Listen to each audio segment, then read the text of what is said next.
Il y a un sentiment de beauté qui n'est pas lié à ce qui est beau et à ce qui est laid. Je ne veux pas dire que la montagne n'est pas belle ou qu'il n'y a pas de bâtiment laid, mais il y a une beauté qui n'est pas l'opposé du laid. Il y a un amour qui n'est pas l'opposé de la haine. Et la renonciation que je parle est cet état de beauté sans cause, qui, pour cette raison, est un état de passion. Et peut-on transcender ce qui résulte de la cause? Écoutez cela avec toute l'attention. Je ne pourrai peut-être pas m'expliquer très clairement, mais essayez d'apprendre le sens des mots plutôt que de simplement girant les mots. En fait, nous réagissons toujours. La réaction est toute la norme de notre vie. Notre façon de correspondre à la souffrance est une réaction. Nous avons réagi en essayant d'expliquer la cause de la souffrance ou de la fuir. Mais notre phénomène n'a pas de fin. Cela ne se termine que lorsque nous y faisons vraiment face, lorsque nous comprenons et tronçonnons la cause et l'effet cherché à se débarrasser de la souffrance, pour la pratique de certains exercices, ou pour penser délibérée, ou en recourant à l'une des diverses modalités de l'évasion de l'amertume. Aucune de ces façons ne suscite la beauté extraordinaire, la vitalité, l'intensité de cette passion qui inclut et transcende la souffrance. Mais qu'est-ce qui souffre? En écoutant cette question, comment répondriez-vous? Votre esprit essaie immédiatement d'expliquer pourquoi nous souffrons, et votre recherche d'explication suscite des souvenirs des afflictions passées. De cette façon, il révèle toujours verbalement au passé ou saute dans le futur dans le but d'expliquer la cause de l'effet que nous appelons la souffrance. Je pense cependant que nous devons surmonter tout cela. Nous savons ce qui nous fait réfléchir. La pauvreté, la maladie, la frustration, ne pas être aimé, et ainsi de suite. Et lorsque nous finissons d'expliquer les différentes causes de la souffrance, nous ne l'avons pas terminé. Nous n'apprenons pas vraiment la profondeur et la signification extraordinaire de la souffrance. Sans parler de comprendre cet état appelé l'amour. À mon avis, les deux choses se rapportent, les souffrir et aimer. Et pour comprendre ce qu'est l'amour, nous devons ressentir l'immensité de la souffrance. Les anciens ont parlé de la fin de la souffrance. Ayant établi une méthode de vie avec laquelle ils censaient l'éteindre. Beaucoup ont pratiqué cette méthode de vie. Les moines de l'Est et de l'Ouest l'ont pratiquée, seulement avec le résultat de s'être durcis. Leur esprit et leur cœur ont fermé. Ils vivent derrière les murs de leurs propres pensées ou derrière les murs de la brique et de la pierre. Mais vraiment, je ne pense pas qu'ils soient passés au-delà pour ressentir l'immensité de cette chose appelée souffrance. Arrêter la souffrance et faire face au fait de notre propre solitude, de notre attachement, de nos exigences vulgaires, de la renommée, de notre empressement à être aimé. Il doit être exempt d'intérêts égocentriques et d'une enfance, d'auto-épité. Et après cela, nous allons au-delà et peut-être en surmontant les souffrances personnelles, il y a toujours l'immense souffrance collective, la souffrance du monde. Une personne peut enfin, l'amertume elle-même confrontée, est la cause de la souffrance. Et cela doit arriver à l'esprit que vous voulez être complètement libre. Mais une fois cela terminé, il souffre toujours de l'ignorance du monde. Ignorance qui n'est pas un manque d'instruction, des connaissances tirées des livres, mais l'ignorance que l'homme a de lui-même. L'absence d'autocompréhension est l'essence de l'ignorance qui provoque l'immense pénalité de l'humanité. Et que signifie vraiment souffrir? Les mots ne peuvent pas définir la souffrance. Alors comment est-il impossible d'expliquer verbalement ce qu'est l'amour? L'amour n'est pas l'attachement. L'amour n'est pas l'opposé de la haine. L'amour n'est pas jaloux. Et quand une personne a mis fin à la jalousie, à l'envie, à l'attachement, avec tous les conflits et les angoisses qu'il a souffert, en pensant à aimer, quand tout cela s'est terminé, il reste de savoir ce qu'est l'amour. Il est également laissé à savoir ce qu'est la souffrance. Vous ne pouvez découvrir ce qu'est l'amour et ce qui souffre lorsque l'esprit a tout rejeté les explications, et n'imagine plus, elle ne recherche plus la cause, elle n'est plus divertissante avec des mots ou des plaisirs et des douleurs passées. L'esprit doit être complètement silencieux, sans un mot, un seul symbole ou une idée. Découvrez-vous alors, où viendra-t-il pour lui-même? L'état dans lequel ce que nous avons appelé l'amour, ce que nous avons appelé la souffrance, ce que nous avons appelé la mort, sont la même chose. Il n'y aura plus de division entre l'amour, la souffrance et la mort. Et il n'y a pas de division, il y aura de la beauté. Mais pour comprendre, pour nous retrouver dans cet état d'extasie, il faut cette passion résultant de l'abandon total de soi. Allons-nous discuter ou préférer poser des questions sur ce que nous avons dit ce matin? Question. La passion ou l'intensité est-elle une qualité? Réponse. Que comprenons-nous pour la qualité des mots? La passion ou l'intensité est-elle une vertu acquise par la pratique, la discipline, l'auto-emploi, etc.? Est-ce que vous comprenez? Je peux en faire une autre question? Réponse. Monsieur, ils ont déjà posé une question. Comment voir, si occupés que nous nous trouvons avec nos propres problèmes, que nous n'avons pas d'attention à personne d'autre? Cela se produit toujours dans la vie. Tellement impliqués, nous sommes dans nos problèmes, nos espoirs et nos ambitions, notre propre désespoir, que nous ne voyons presque jamais rien au-delà de notre petit moi. Peut-être que d'autres ici ont d'autres problèmes, mais je suggère respectueusement de ne pas prendre soin de vous avec la question formulée. Revenons à la question. La passion ou l'intensité est-elle une qualité? Je n'aime pas l'utilisation de la qualité des mots. Lorsque vous êtes amoureux de quelque chose, vous ne demandez pas s'il s'agit d'une qualité. Demandez-vous, vous trouvez-vous dans cet état? Quand vous sentez-vous de la colère ou de l'amour? Ou quand traitez verbalement quelqu'un avec une brutalité? Ne demandez pas maintenant si ce que vous ressentez est une qualité. Vous êtes tous en feu. Mais plus tard, vous pouvez dire, par Dieu, ce fut un moment terrible. Et cela devient alors quelque chose qu'il est nécessaire d'éviter à l'avenir. Ou si c'était un beau moment, vous essayez de le cultiver. Mais tout ce qui est cultivé est artificiel. Pas une chose pure. La passion ou l'intensité dont j'ai parlé n'est pas cultivable. Il n'est pas à vendre sur le marché et ne peut pas être acheté avec pratique ou discipline. Mais si vous entendez et vous pénétrez vraiment, si vous vous efforcez vraiment de le comprendre, vous saurez ce que c'est. Cette passion n'a rien de commun avec enthousiasme. Il ne gagne qu'après la cessation complète du soi. Après avoir abandonné l'idée de ma maison, mes biens, ma patrie, ma femme, mes enfants. Maintenant, peut-être direz-vous, donc cela ne vaut pas la peine d'avoir cette passion. Peut-être que, pour vous, n'en valait pas la peine. Ce n'est vrai que lorsque nous voulons réellement découvrir ce qu'est la souffrance. Quelle est la vérité? Ce qui est Dieu? Quelle est la signification de toute cette lecture terrible et confuse de l'existence? Si cette question vous concerne vraiment, vous devriez l'examiner avec passion. Cela signifie qu'il ne peut pas soyez lié à votre famille. Vous pouvez avoir votre maison, votre famille, mais si vous êtes psychologiquement lié à vous, vous ne pourrez jamais aller plus loin. Avons-nous tous la même passion pour la passion? Je ne considère pas la passion comme une capacité. Vous pouvez avoir des aptitudes à écrire des livres, à composer de la poésie, à jouer de la flûte ou à bien d'autres choses. Et les compétences peuvent être cultivées, gardées, ajoutées. Mais la passion, l'intensité, n'est pas une aptitude. Au contraire, si vous avez une capacité, vous devez mourir pour elle pour tomber amoureux. Si vous ne meurez pas pour la capacité, il devient mécanique, même si son primordial fait un usage habile. Vous voyez, nous réfléchissons toujours en termes d'acquisition et de vedette, de protéger ce que nous avons gagné. Question. Vous avez dit que la souffrance est une belle chose. Et pourtant, il dit que nous devons nous débarrasser de la souffrance. Réponse. Je n'ai jamais dit que nous devrions nous débarrasser de la souffrance. Ce que j'ai toujours accentué, c'est que nous devons regarder la souffrance, le pénétrer et le comprendre.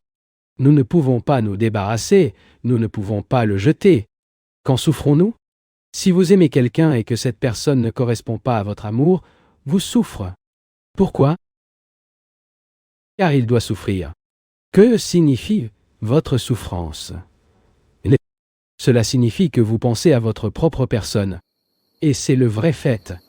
Tant que vous pensez simplement à votre personne insignifiante, souhaitant être aimé et craignant de ne pas être aimé, avec tout le mécontentement que cela implique, il devra naturellement l'avoir appelé la souffrance. Essentiellement, si je souhaite être un homme célèbre, et je ne le suis pas, je souffre inévitablement. Et si cela me satisfait de rester dans cet état, alors c'est juste. Mais si je veux comprendre ma souffrance et le transcender, alors je commence à le regarder, à examiner rigoureusement l'impulsion psychologique pour être célèbre, qui est extrêmement superficielle et immature. Et puis vient une compréhension de la souffrance, qui est le début de sa propre extinction. Et, comme je l'ai dit, après avoir transcendé cette amertume, je découvre que l'amour, l'affliction et la mort sont la même chose. Ceci est un état de grande beauté. Beauté non formée par l'homme ou la nature. Question. La passion ou l'intensité est-elle un désir de savoir? Réponse. Qu'entend-on par désir de savoir? L'impulsion pour accumuler des connaissances est également partie du viscère et est donc une cause de conflit. Mais je ne parle pas de l'accumulation de connaissances qui peuvent être trouvées dans n'importe quelle encyclopédie. Je veux comprendre la souffrance, le pénétrer de bout en bout pour découvrir ma signification pour moi-même. Cela ne signifie pas que j'ai besoin de savoir. Savoir, comme je l'ai expliqué plus tôt, est une chose, et quelque chose de différent apprend. Et connaissance implique l'accumulation de connaissances, et lorsqu'elle a accumulé des connaissances, c'est avec cette base qui est vécue. D'après l'expérience, vous en sachez encore plus. Mais dans ce processus d'achat, pour ajouter plus à savoir à celui déjà obtenu, le mouvement de l'apprentissage n'est pas trouvé. Vous ne pouvez apprendre que lorsque vous ne cherchez plus et que vous n'acquériez pas pour le savoir. Seigneur, je ne veux rien savoir sur la souffrance. Nous souffrons tous. Il n'y a pas de souffrance d'une manière. Et voulez-vous savoir ce que c'est? Ensuite, vous pouvez l'analyser et expliquer pourquoi souffre. Vous pouvez lire des livres sur le sujet ou aller à l'église. Et vous saurez donc rapidement quelque chose sur la souffrance. La connaissance ne met pas fin lors de la souffrance. Nous commençons à arrêter la souffrance lorsque nous sommes confrontés aux faits psychologiques qui se produisaient à l'intérieur, et d'entre eux, nous scientifient pour le moment, évaluant le sens total. Cela démontre que nous ne devons pas échapper à la réalité que nous nous trouvons dans la souffrance. Nous ne devons jamais le rationaliser ou proposer une opinion à ce sujet, mais de vivre entièrement avec le fait. Comme vous le savez, vivre avec la beauté de ces montagnes et ne pas s'y habituer est très difficile. La plupart, vous pensez ici il y a environ 3 semaines.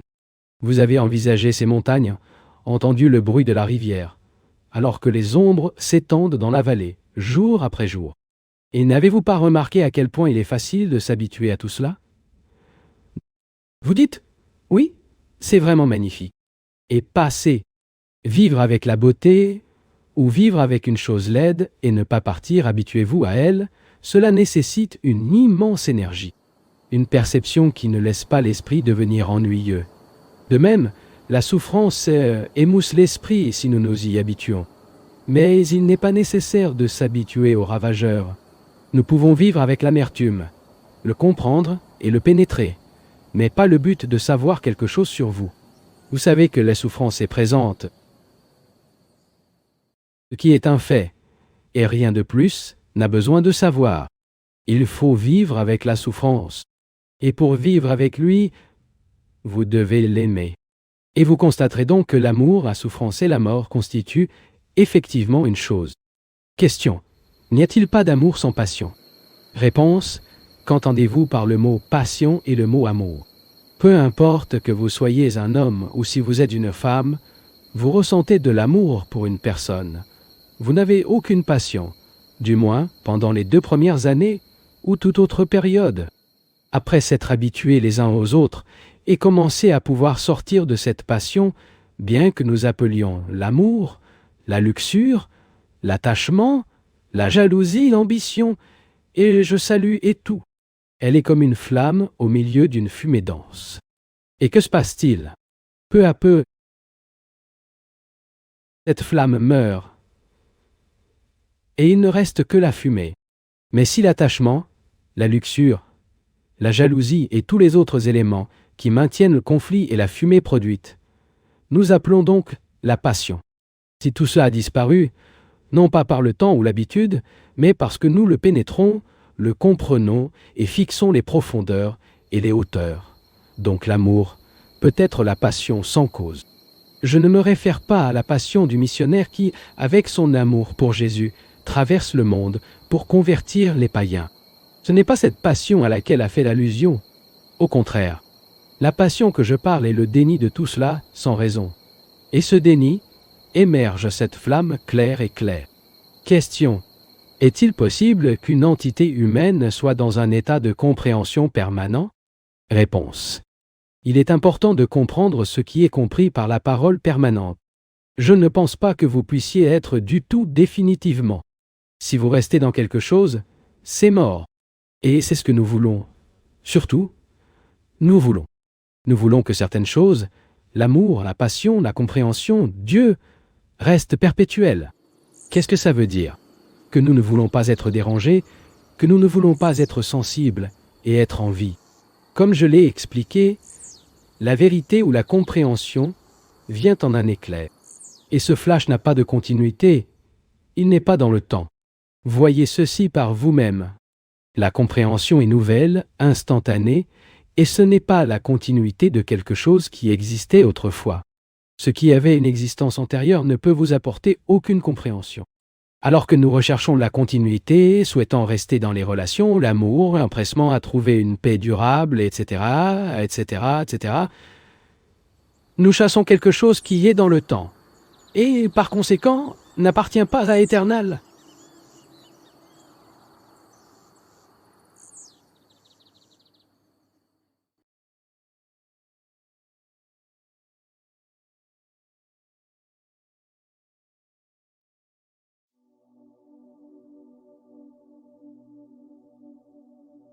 La veille, nous parlions de souffrance, et ce matin je veux parler de la mort.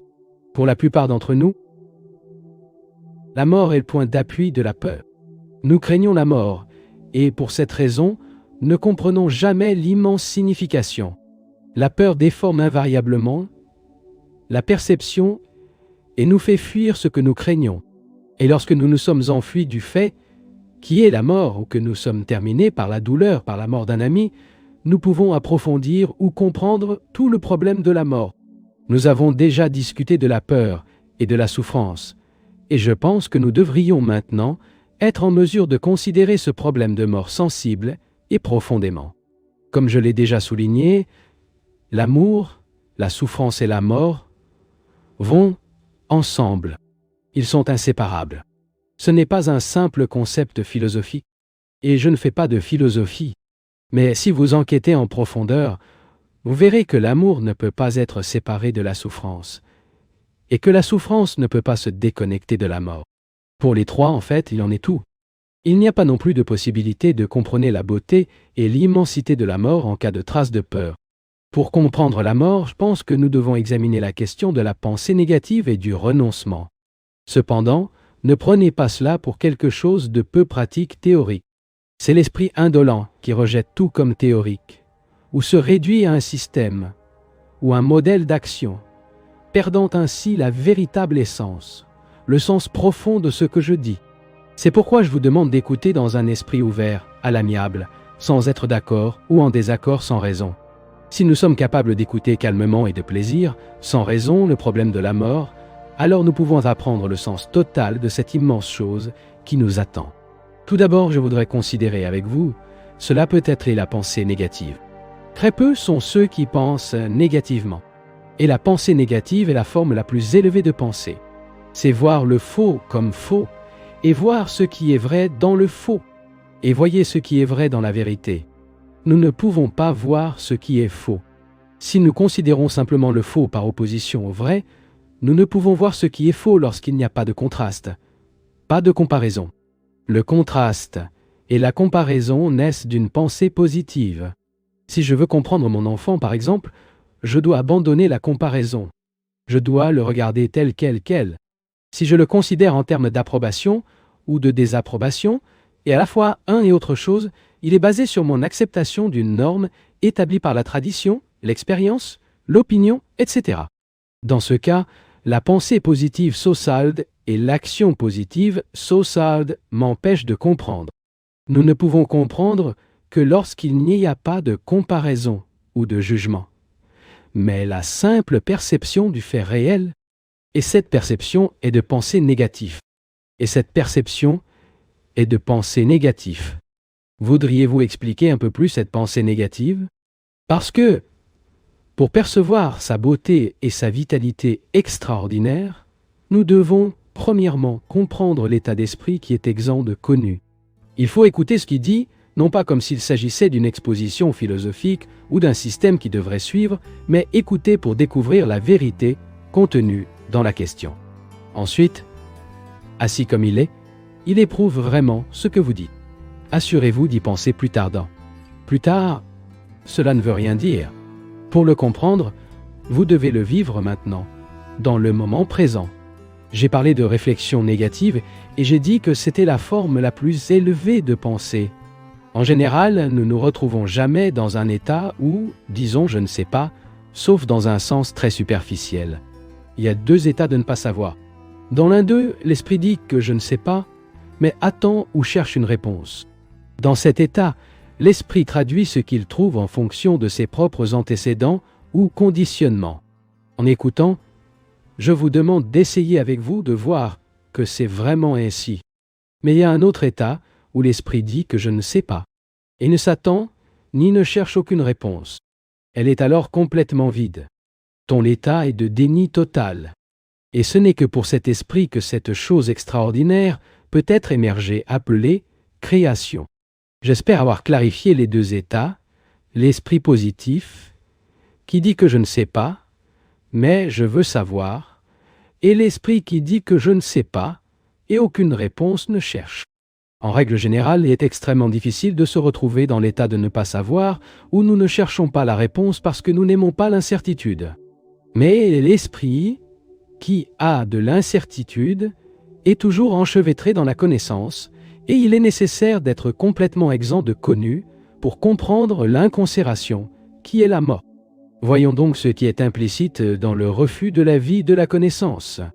Pour la plupart d'entre nous, la vie est un conflit, une douleur, une lutte incessante, une joie éphémère, de nombreuses pressions et tensions, un contexte de mémoire accumulée qui répond à chaque défi et dont la réponse est toujours inadéquate au remplissage et à la souffrance résultant de la non-remplissage et à la souffrance résultant de la non-remplissage.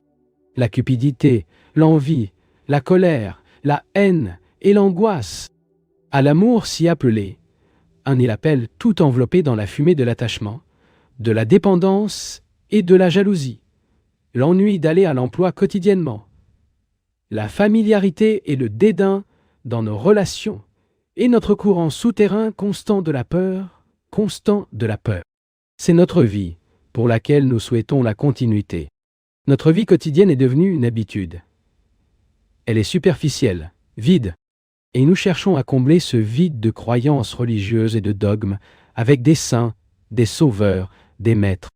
Notre vie avec vos appétits sexuels, votre empressement à la gloire, votre désir de confort, de pouvoir, de position et de prestige. C'est un cercle fermé d'espoir et de désespoir. C'est tout ce que nous savons. Et quand la mort vient, nous craignons de faire la connaissance. Laissez notre vie insignifiante, car avec elle nous y sommes tellement habitués. C'est parce qu'il y a un conflit entre vivre et mourir. Aux possessions ici, nous sommes attachés. Notre argent, notre maison, notre famille, notre nom, notre personnage, notre expérience, notre mémoire des choses que nous avons faites et nous n'avons pas faites. Tout cela constitue le connu. Et lorsque la mort approche, nous avons peur de le quitter. Nous voulons la continuité de toute l'insignifiance que nous connaissons. Eh bien, il peut avoir des idées, des théories sur la réincarnation, la résurrection, ou peut-être attaché à une autre croyance. Mais la mort est la fin de la vie connue. Et la chose la plus importante est de rejeter la vie de la connaissance. Rejetez-le sans raison. Pour la vie des connus, je comprends notre vie de mesquinerie, de jalousie, de notre ambition et de notre cupidité. Nous devons jeter complètement cette vie, la couper à travers la racine, mais il n'y a aucune raison de le faire. Parce que si nous avons une raison, cette raison elle-même. En général, c'est avec l'amertume que nous arrivons à la fin de la connaissance. Nous avons atteint la fin de notre captivité, pleine d'anxiété et de peur. Nous ne mourrons pas heureux, calmes et magnifiquement. L'idée de la mort nous met dans un état de désespoir et, pour cette raison, si nous sommes subtils, nous avons inventé une philosophie de désespoir, ou recourir à la philosophie de l'espoir, comme la plupart des gens appellent religieux. Le pertinent est de rejeter tout cela parce que les termes ont compris, c'est-à-dire pour rejeter, sans aucune raison, la vie que nous connaissons.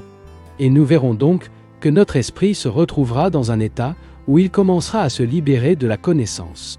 C'est l'une des choses que nous devons faire pour comprendre l'immensité et le pouvoir créatif de la mort. Et maintenant, considérez la question du temps. Il y a du temps chronologique et du temps psychologique. Je ne parle pas de temps chronologique, le temps marqué par la cloche tendance de l'Église. Je me réfère à la fin du temps psychologique. Et cette résiliation ne peut être vue que lorsque l'esprit, il ne cherche pas, obtient, arrive. Il a pleinement compris ce processus. Et il n'y a donc pas de lendemain à la suite des expériences d'aujourd'hui. Le moment où nous allons au travail, nous nous dirigeons vers un rendez-vous avec quelqu'un, nous avons un bus, et ainsi de suite. C'est complètement différent du temps psychologique que nous formons avec espoir. Je ne sais pas, mais je le saurai. Je suis en colère, mais je vais enfin me retrouver dans un état de paix. Je suis nationaliste, étroit, fanatique, mais le temps apportera progressivement la libération de cet état de médiocrité. Le temps, l'esprit, l'utilise pour se déplacer psychologiquement d'ici à là. Tant que ce temps psychologique existe en chacun de nous, il n'y aura aucune possibilité de comprendre ce qu'est la mort. Pour comprendre ce qu'est la mort, l'esprit doit être complètement exempt de peur. Vous devez vous retrouver dans un état que vous vous dites « Je ne sais pas » et ne cherche ni ne veut de réponse. Ceci est l'état libre du connu. Cela signifie que l'esprit ne recherche. Psychologiquement, il se prépare, au fil du temps, à être quelque chose. Vous verrez donc, s'il arrive, que chaque idée de continuité cesse complètement. L'esprit meurt à toutes ses inquiétudes, appétit, envie et vanité insignifiance. Meurt pour tout cela immédiatement. Et dans cette mourante, aucune idée n'existe de continuité. Ce n'est que lorsqu'il y a une fin, peut y avoir un nouveau départ. Avec la fin du passé, quelque chose de totalement nouveau. Ce que nous appelons pensée donne à l'esprit l'idée de continuité. Et c'est ce qui est le temps psychologique. Parce que toutes les réflexions résultent de notre conditionnement, de notre mémoire, de notre expérience. Chaque défi provoque une réponse de ce contexte, et cette réponse est pensée en action. Par conséquent, il n'y a pas de spontanéité, et il n'y a jamais de réponse qui est exempte du passé. Mais quand notre pensée, notre cupidité, notre envie, notre ambition et notre soif de pouvoir, toute la structure psychologique de la société qui constitue le soi, quand tout se termine, et notre ambition, quand tout cela, un certain esprit est dans un état de ne pas savoir, complètement vide, et ce n'est qu'alors qu'il y a la mort. Que se passe-t-il en réalité lorsque vous mourrez physiquement? Laissez tout derrière. Rien de ce que vous pouvez emporter avec vous. Peu importe le nombre de raisons à vivre, la mort n'est pas discutée. Vous ne pouvez pas vous rendre à mort et dire « Oh, j'ai encore besoin de le faire. » Et cela, donnez-moi un autre mois ou une autre année. Lorsque la mort arrive, elle est là, absolument, péremptive. Il peut croire à la réincarnation ou à une autre forme de résurrection à l'avenir, mais toutes les croyances ne sont pas pertinentes dans les liens du fait de la mort. Et si vous mourrez intérieurement pour la structure psychologique de la société, pour toutes les accumulations du passé, vous pouvez voir que la mort est la création. Pas la création de l'écrivain, du musicien, du peintre, du scientifique, mais de la création qui n'a pas de début ou de fin. Et si nous ne sommes pas dans cet état de création, qui est la mort, qui est l'amour, notre vie signifie peu Alors ne prenez pas ce que je dis pour un certain philosophie logique ou supérologique, mais pénètre vraiment, compréhensive, complètement. Niez pleinement tout ce que vous avez jusqu'à présent considéré comme la vie, vos expériences, votre ambition, votre cupidité, votre envie, et vous verrez que, à cette fin, il y a une mort qui est une création intemporelle, et si vous le souhaitez, vous donne un nom différent. Si vous pouvez appeler Dieu, l'incommensurable, l'inconnu. Voulez-vous poser des questions sur ce sujet? Question. Ne devrions-nous pas garder le silence pendant quelques minutes? Réponse. N'étais-tu pas silencieux en écoutant? N'est-ce pas rester attentif et vigilant? Et lorsqu'une personne est attentive et vigilante, il y a un silence de qualité particulière. L'orateur a expliqué une certaine chose, et bien qu'il ait parlé depuis 40 minutes, s'il n'y a pas de malentendu de ce qu'il veut dire, il n'a pas utilisé la pensée. Il déménageait en fait servant de mots pour s'expliquer. Mais si, en écoutant, vous bougez seulement, donc dites horizontalement au niveau verbal, dans ce cas, vous n'aurez pas pénétré verticalement et profondément en vous-même. Ainsi, le silence est un état d'attention, un état de découverte réelle. Vous ne vous trouvez-vous pas silencieux si votre esprit a été réduit au silence, ou si vous êtes fasciné par les mots et les sentiments de l'orateur? Question. Si la compréhension n'est pas permanente, si elle ne se présente que dans un éclair, que se passe-t-il dans l'intervalle entre les flashs? Réponse. Il est nécessaire de comprendre la structure intime de l'expérience. Pour la plupart d'entre nous, l'expérience est une réaction. C'est la réponse de notre mémoire à un défi. Se souvenir des choses que nous savons peut être ancien ou moderne, superficiel ou profonde. Et nous avons essayé selon ce contexte. Les nouvelles expériences sont accumulées, stockées et rendent ainsi le fond de plus en plus fort. Lorsqu'il y a un éclair de compréhension, ce n'est pas une réponse de ce fond. À ce moment, le fond reste silencieux.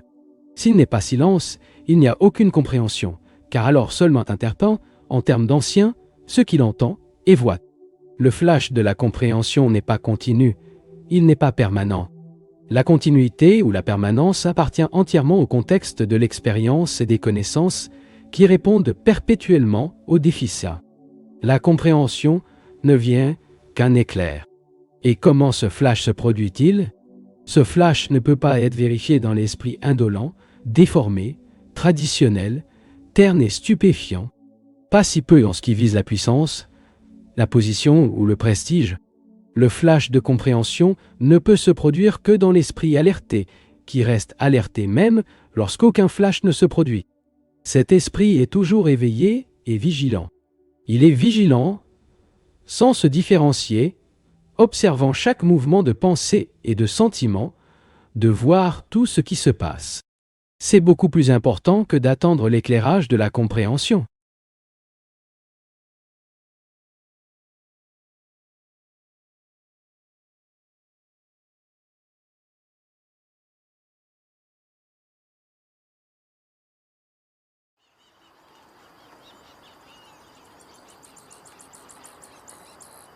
La peur génère de la culpabilité, de l'anxiété. Et l'anxiété, en quelque sorte, est le début de la souffrance. Il y a la souffrance de ne pas être aimé. La souffrance que nous ressentons quand quelqu'un à qui nous sommes profondément attachés souffre ou mourra. Et nous avons diviné la souffrance. Cela est vrai, en particulier par rapport au christianisme, qu'il a toujours considéré comme une chose sublime. Ide vers une église, et vous y trouverez le crucifié. Il n'y a pas de fin et d'armure pour la plupart d'entre nous, car nous avons intronisé la souffrance et, dans son ombre, nous vivons jusqu'à la fin de notre journée. La souffrance est devenue très respectable. C'est quelque chose que chaque homme civilisé connaît et reste fermé dans son cœur. Et quand il va à l'église, il lui donne le culte ou, à bien des égards, il cherche à l'éviter. Mais il y a la fin de la souffrance. Cela doit se terminer complètement, car sinon il ne peut jamais y avoir l'esprit religieux auquel je me réfère. La souffrance ne nous mène pas à la vérité, mais elle a une grande importance, car quelque chose nous indique. Malheureusement, la plupart d'entre nous évitent cette indication, cette suggestion, et souffrent continuellement. Si vous l'examinez profondément, vous verrez que la souffrance est l'auto-épithée, bien qu'elle puisse lui donner un autre nom. Perdez-vous quelqu'un? Un mari, une femme ou un fils? Et votre souffrance est la pénalité que vous ressentez pour vous être seul. Nous connaissons tous cette auto-opération résultant de la solitude. Et l'auto-épithée, en quelque sorte, la préoccupation pour vous est le début de la souffrance. Le sentiment d'infériorité et la lutte pour devenir supérieur, le conflit et le triomphe, qui consistent à atteindre la douleur de la frustration, tout cela en fait. Comme vous le savez, peu d'entre nous le font face à la souffrance. Nous ne savons probablement même pas ce que c'est que de souffrir. Et j'explique déjà ce que je veux dire. Nous avons connu la faim, le sexe, mais je ne suis pas sûr que nous ayons déjà subi une souffrance directement. Nous restons avec ce qui est agréable. Nous voulons continuer dans cet état. Mais la souffrance, nous cherchons à éviter, nous ne voulons jamais y faire face. Le désir de trouver une issue, un moyen d'évasion, dans les mots, les idées, la croyance, la boisson, quoi qu'il en soit, nous empêche de faire face directement au fait de l'amertume. Si nous perdons notre fils, si la femme ou le mari nous quitte, nous souffrons. Et que s'est-il vraiment passé? Nous nous voyons abandonnés, seuls, sans personne d'autre. Personne ne nous soutient. Nous nous étions complètement identifiés avec cette personne et maintenant, il a disparu. Nous nous sentons désorientés. Le fait est que, psychologiquement, nous sommes dépendants. Et ce fait provoque d'autres faits, c'est-à-dire diverses façons de s'échapper qui ne peuvent perpétuer que la peur et la détresse. Par conséquent, il devient difficile de faire face et ressent directement de véritables souffrances. Le mot souffrance a des significations certaines et suggestives. Et pour ressentir quoi que ce soit directement et totalement, il est nécessaire d'être libre du mot. Mais vous êtes des esclaves du mot te, des mots tels que l'anglais, le français, l'Inde, le chrétien, l'hindou. De même, le mot souffrance a une influence extraordinaire sur vous. Le mot, le symbole, a des siècles de propagande religieuse pour le soutenir. Qu'il est nécessaire de soutenir la souffrance, qui par la souffrance viendra la rédemption, la paix, etc. Tout cela a conditionné l'esprit, et vous ne rompez jamais ce conditionnement. Mais, pour arrêter la souffrance, vous devez garder tous les symboles, rejeter tous les mots, et faire face directement au fait. Et il ne peut pas faire face au fait que c'est son auto-épithée si le portrait qui se trouve sur le piano ou sous la cheminée devient extrêmement important. Parce que dans ce cas, il est identifié avec une idée, un souvenir, une chose morte et finie, et dans le passé, pris complètement du passé, le détruisant complètement, avec toute son histoire, tous ses souvenirs, est la fin de l'amertume, tout comme la peur défigure l'esprit, produisant diverses formes d'illusion et de corruption. La souffrance rend l'esprit terne et insensible. Parce qu'en souffrance, l'esprit s'intéresse à sa propre obscurité, à sa propre auto-épithée, à sa propre solitude. Et je vous garantis, je ne dis pas que vous devriez croire. Mais je vous assure que la souffrance peut se terminer, et puis surmonte toute chose d'une manière nouvelle, chaque incident, chaque mouvement de vie, d'une manière nouvelle. Ce n'est que lorsque l'esprit est exempt de souffrance et de toutes sortes de peurs qu'il y ait de l'innocence. Et l'esprit doit être innocent, bien qu'il ait vécu un millénaire, car seul le nouvel esprit innocent et jeune est capable de réaliser ce qui est au-delà des limites humaines. Mais tout cela nécessite beaucoup d'attention, le vrai sérieux, qui ne signifie pas faire un visage solennel, mais pouvoir suivre une pensée donnée jusqu'à la fin, le laissant se dérouler partout, sans obstacle, et ce n'est pas possible s'il a des liens dans le passé. Vous pouvez venir à ces réunions et écouter sérieusement ou négligemment, avec la moitié de l'attention, mais les mots et les discours ne peuvent pas changer le fait que nous avons peur et que nous souffrons. La plupart d'entre nous n'ont jamais connu un état d'innocence. Bien que nous soyons prêts à discuter, à écrire, à utiliser à propos de tout cela, qui a raison et qui n'a pas ce qui devrait être fait et ce qui ne doit pas être fait. Si vous êtes riche ou corrigé, vous pouvez rechercher un analyste. Mais aucun agent externe, aucun effort ne peut vous libérer de la souffrance ou de... Ce qui apporte la liberté, c'est l'attention qui signifie regarder le visage face à face, de l'intérieur du vide, et voir les choses telles qu'elles sont, sans les défigurer. Dans cet état d'attention, une innocence est une vertu et qui est l'humilité. Vous voudrez peut-être poser quelques questions et me permettre de suggérer que poser des questions pertinentes à l'histoire dont nous parlons. Ne demandez pas, par exemple, comment éviter la guerre. Nous pouvons y faire face à une autre occasion.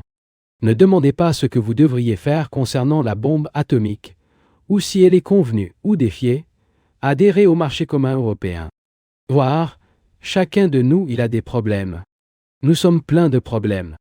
Tout ce que nous touchons avec notre main, notre esprit ou notre cœur devient un problème. Et lorsque vous posez une question sur un problème, vous vous attendez à une réponse. Mais il n'y a pas de réponse distincte du problème lui-même. L'important n'est pas de découvrir la solution d'un problème, mais de les empêcher de salir les problèmes. Un homme malade veut se rétablir et il y a des médecins pour le traiter. Mais il y a aussi des médecins qui travaillent pour éviter les maladies. Et c'est beaucoup plus important que les symptômes de guérison. Malheureusement, nous souhaitons généralement être guéris des symptômes. Nous ne savons pas comment empêcher le problème de se poser. La grande beauté, la grande sensibilité d'être consciente de chaque problème dès qu'elle est présente. Traitez-le immédiatement. Réglez-le en même temps, afin qu'il ne soit pas transporté immédiatement. Cela peut être fait pour prendre de médicaments ou essayer d'oublier ou d'échapper au problème, mais simplement réaliser que le problème, peu importe aucun. Il n'y a pas de solution distincte de lui-même. Je me réfère à des problèmes psychologiques et non à des problèmes mécaniques. Lorsque l'on considère un problème avec toute l'attention, le problème est éteint. Pouvez-vous mieux expliquer la question de voir la vraie dans le faux? Réponse. C'est si simple et si clair. Y a-t-il un besoin d'explication? Considérer quelque chose de faux, du nationalisme par exemple. Réaliser le mensonge du nationalisme, c'est percevoir la vérité dans le faux. Pour voir ce qui est faux en autorité, le mensonge de l'Église, c'est découvrir le vrai. Réaliser la vérité dans la jalousie, en ambition, dans la poursuite du pouvoir, de la position et du prestige. C'est voir son mensonge complet. Et quand nous voyons cette vérité, pas un bout, mais sa totalité, alors cela libère lui-même l'esprit du faux. Question. N'y a-t-il pas un danger de condamner certaines choses que nous n'approuvons pas? Réponse. La condamnation est une réaction, une résistance. Et ce que nous condamnons, bien sûr, ne comprend pas. Supposons que je suis catholique, communiste ou quoi que ce soit, et parce que je veux découvrir la vérité concernant cette question, je commence à le considérer, à la pénétrer, puis je réalise le mensonge d'attachement à n'importe quel dogme et la croyance, et s'y prête, rejette. Ce rejet ne représente pas une condamnation du communisme ou de l'Église. Je vois simplement que ces choses ne signifient rien pour un homme qui a le désir sérieux de découvrir ce qui est vrai. Question. Quand l'esprit est parfaitement silencieux, qui est conscient de ce silence? Réponse. Lorsque vous êtes gai, heureux, au moment où vous vous scientifique de cet état, vous n'êtes plus heureux. Avez-vous remarqué cela? Non? Non? Au moment où vous vous identifiez au bonheur, le bonheur est terminé. Elle est alors juste un souvenir. Le silence ne peut pas être expérimenté par soi. Peut-être que nous examinons cette question lorsque je parle à nouveau de méditation. Interprétation.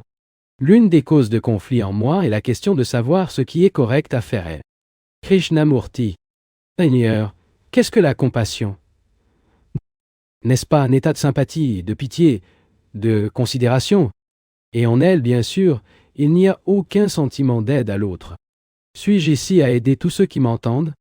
J'espère que non. Et je le dis sérieusement. Si j'ai le sentiment de vous aider, dans ce cas, je me considère comme une personne plus grande. Et de cette façon, vous transformez mes abonnés. Nous ne nous référons pas pour nous aider, mais nous cherchons à découvrir le vrai. Et cette découverte nécessite une immense compassion. Dans cet état de compassion, nous pouvons aider, se donner de la sympathie, mais il n'y a pas de conflit intérieur. Interprétation. Vous avez dit que c'était l'ambition pour une fausse chose. Je ne réalise pas à quel point cela peut être ainsi. Je renonce à mes ambitions, purement matérialistes, pour obtenir sa compréhension incommensurable. C'est toujours une forme d'ambition. L'ambition est nécessaire si nous voulons atteindre une partie de la vie. Krishnamurti. Tant de choses sont impliquées dans l'ambition. Premièrement, nous avons l'autorité. Autorité d'un modèle que vous avez établi vous-même, et cela vous oblige à suivre. Ou l'autorité de la structure psychologique sociale. L'autorité suppose l'obéissance. La structure psychologique de la société exige que soyez concurrents, ambitieux, passionnés, envieux, secs du pouvoir, etc. Si vous réalisez la fausseté de tout cela, vous ne devriez pas rejeter dans le sens de ce mot, comme je l'ai expliqué ce matin. La structure psychologique de la société, cette structure nous fait nous ajuster, ce qui nous rend ternes, extrêmement stupides, et par conséquent, l'esprit religieux doit être exempt de la structure psychologique de la société. En disant qu'un individu doit être ambitieux pour atteindre quelque part, qu'est-ce que cela signifie? Cela signifie se battre pour atteindre une position élevée dans cette société déroutante et misère dans laquelle nous vivons. Mais n'est-il pas possible de vivre dans ce monde sans ambition et sans cible? Comment une cible est-elle établie? Non. Où projette-t-il du bas de votre propre désir? Ou suivre l'exemple? Adorer le succès de l'autre? Ainsi, la cible de chacun de nous est établie, point conformément au conditionnement qui nous est imposé par une société ou une culture particulière. La projection d'une cible dérive de nos propres réactions, nobles ou ignobles. Pourquoi? Pourquoi avons-nous besoin d'une cible? Souhaitant une cible signifie que nous ne nous contentions pas de vivre entièrement jour par jour. Nous voulons avoir le sentiment de venir quelque part. Nous avons donc établi un objectif de donner à la vie un sens profondé. Notre vie et nos activités de chaque jour expriment peu, et ainsi nous projetons un idéal qui, selon nous, vous donnera un sens. Mais cela ne peut pas, parce que ce que nous projetons, nous le créons nous-mêmes. L'important n'est pas d'avoir un but, mais oui, de voir si notre existence quotidienne